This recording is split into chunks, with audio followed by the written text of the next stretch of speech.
우리가 해야 될 일들이 많이 있지만 기도하는 걸 잊지 마시고 기도로 승리하시고 믿음으로 승리하시는 은혜가 있기를 다시 한번 주의 이름으로 축원합니다. 성경에 보면 고난이 없는 사람이 없어요. 인생 자체가 뭐냐? 고난입니다. 생로병사 그랬잖아요. 태어나자마자 인생은 고생의 시작이에요. 결국 인간은 늙어가는 거예요. 그리고 병들다가 결국은 죽는다. 맞는 얘기입니다. 그렇죠? 태어나면서부터 사람은 결국 늙어가요. 노화의 과정을 겪고 그저 늙는다는 것은 사실은 우리 몸속에 병들이 생기고 결국은 죽음을 향해서 가고 있다는 것입니다. 인생에 고난이 없는 사람 없듯이 인생은 다 문제가 있다는 겁니다. 우리가 교회 신앙생활에도 문제 없는 사람이 신앙생활 합니까? 세상 사람들 문제 없습니까?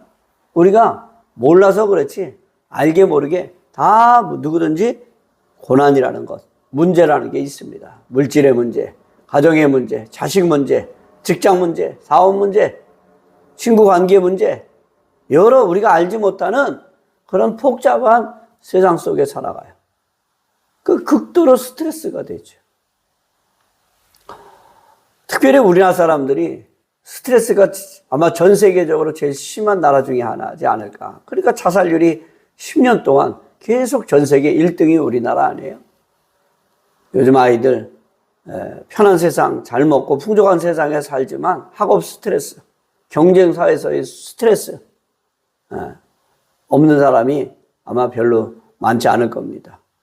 근데 유럽에 있는 자녀들에게 부모는 네가 열심히 돈 벌고 공부해서 남에게 도움이 되는 사람이 되라 이렇게 항상 부모들이 자식들에게 가르쳐요. 일본 사람 같은 경우는 절대 남에게 피해주는 사람이 되지 마라 이렇게 부모가 또 자식에게 선생이 학생들에게 가르칩니다. 우리나라 사람 뭘 가르칠까요? 절대 남에게 지지 마라. 경쟁사회 속에서. 아이들이 어려서부터 경쟁 속에 살아가는 거예요. 극심한 스트레스입니다. 이겨야 되니까 상대방을 이겨야 되고 그래야 내가 성공하니까. 근데 결국은 성공하니까 남을 이기고 자리에 올라가니까 허탈해지는 거예요, 인생이. 꼭 그런 건 아니죠. 근데 성공했는데 인생이 허무해지는 거예요.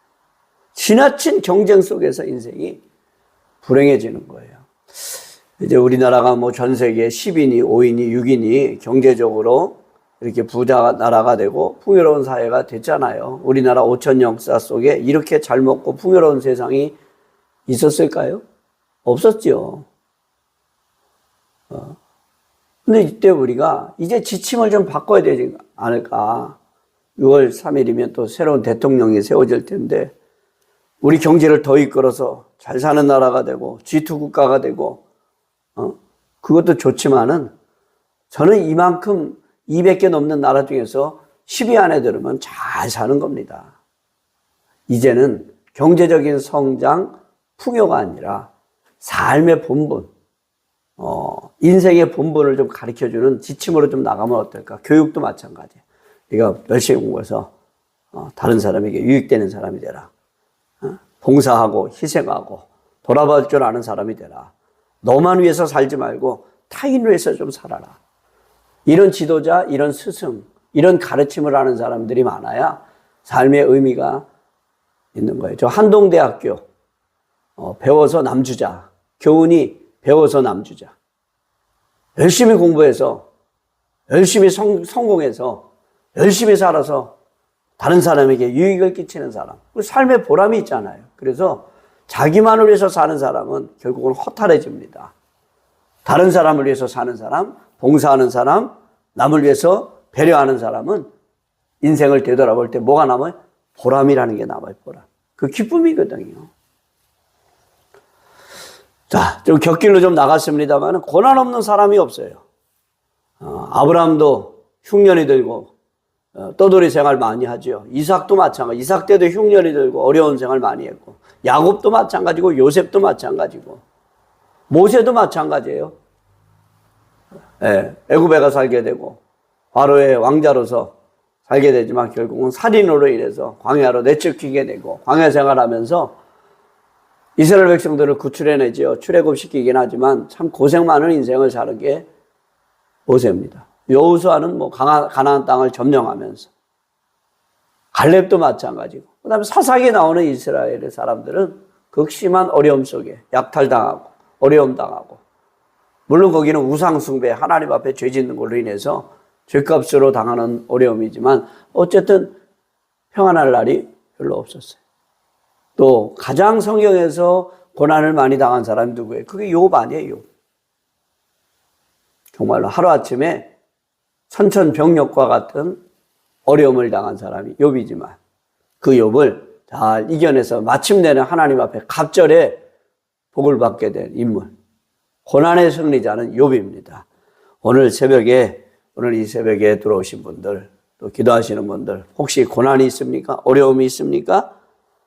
믿음으로 이기시고 승리하시는 은혜가 있기를 축원합니다. 야고보서 5장 13절에 고난당하는 자가 있느냐? 저는 기도할 것이요. 야고보서 4장 8절에 하나님을 가까이 하라. 그리하면 너희를 가까이 하시리라. 오늘 여기 한나라는 여인에 대해서 사실은 삶에 아무 문제가 없어요. 단 하나, 남편이 누구예요? 엘가나라는 남편이 있는데 아내가 둘입니다.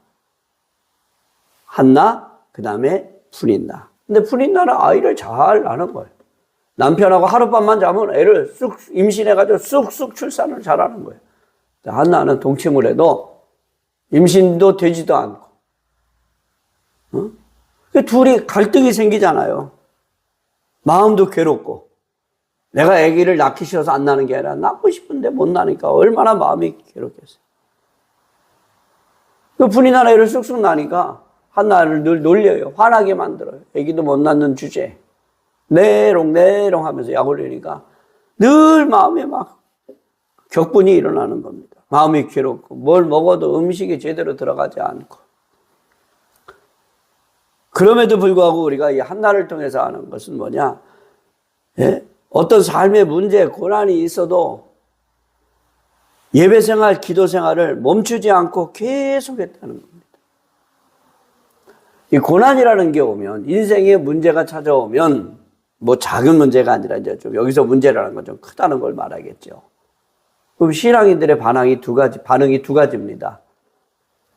그 시험 들어서 낙심해서 주저앉은 사람이 있고, 그런 고난이 왔을 때 일어서서 하나님 앞에 기도함으로 고난을 이겨나가는 사람이 있더라. 고난을 뚫고 나가는 거죠, 기도로. 오늘 한나가 어떻게 되느냐? 정말 마음이 괴로워서 음식을 먹어도 맛도 모르고 눈물, 콧물 흘리면서 슬퍼하고 있어요. 감정적인 격분이 일어납니다. 6절에 보니까 여호와께서 그에게 임신하지 못하게 하심으로 그의 적수인 푸닌나가 그를 심히 격분하게 하여 괴롭게 하더라. 격분이란 단어가 7절에도 나옵니다. 그를 격분시킴으로 그가 울고 먹지 아니하니 그의 남편 엘가나가 그에게 이르되 한나여 어찌하여 울며 어찌하여 먹지 아니하며 어찌하여 그대의 마음이 슬프냐? 내가 그대에게 열 아들보다 낫지 아니하냐 하니라. 남편의 위로도 들어오지 않아요. 막 속이 뒤집어지는 겁니다. 감정을 다스릴 수가 없는 거예요. 그러면 얼마나 괴로움을 일으켰어요. 극심한 스트레스 아닙니까? 근데 한나가요. 그럼에도 불구하고 하나님의 성전에 올라가서 매년 하나님 앞에 제사, 예배드리고 기도를 쉬지 않았다는 겁니다. 10절에 보니까 한나가 마음이 괴로워서 여호와께 기도하고 통곡하여. 그러니까 기도라는 거 잘 생각해 보세요. 뭐 기독교인만 기도하는 게 아니죠. 불교인도 기도합니다. 다른 종교도 기도 생활이라는 게 있어요. 그러니까 기도라는 건 일반적으로 뭐냐? 마음에 평안을 주는 거예요. 평안을. 그러니까 기도하는 거예요. 그게 불상 앞에서 기도하든 자기들의 믿는 신 앞에서 기도하든 기도하면 마음을 다스려. 다른 말로 하면 명상도 기도가 되겠죠. 요구하는 사람들. 그래서 심리적인 안정. 네? 극심한 스트레스 속에 긴장되어 있는 내 몸을 이완시키기 위해서 뭐냐? 명상. 눈을 감고. 꼭 기도는 아니지만 그래도 기도하고 어느 정도 일맥상통하잖아요. 이 기도의 효능은 그런 데 있어요. 근데 우리는요, 거기서 끝이 아니에요. 마음을 다스리는 것도 기도지만 더 중요한 건 뭐냐? 기도를 통해서 하나님을 만나는 거예요. 그래서 오늘 한나가 마음이 기로와서 여호와께 기도하고 소원합니다.